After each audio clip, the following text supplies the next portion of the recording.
Kur'an'dan ayetler okuyacağız. Allah böyle buyuruyor bu ümmetin geleceğiyle ilgili, ama bu ayetleri okumadan önce bizim ayet dinleyecek haleti ruhiyemiz olması lazım.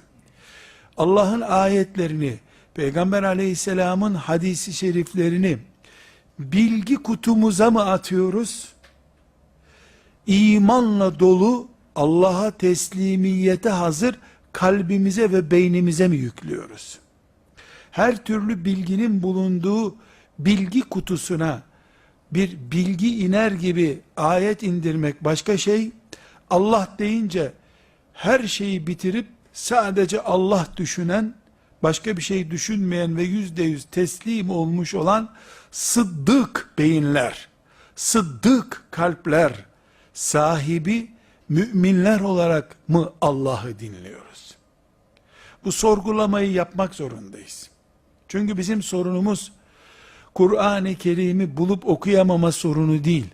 Bulduğumuz, okuduğumuz Kur'an'a karşı sıddıkiyet sıkıntısı yaşayan beyin sahibi oluşumuzdur.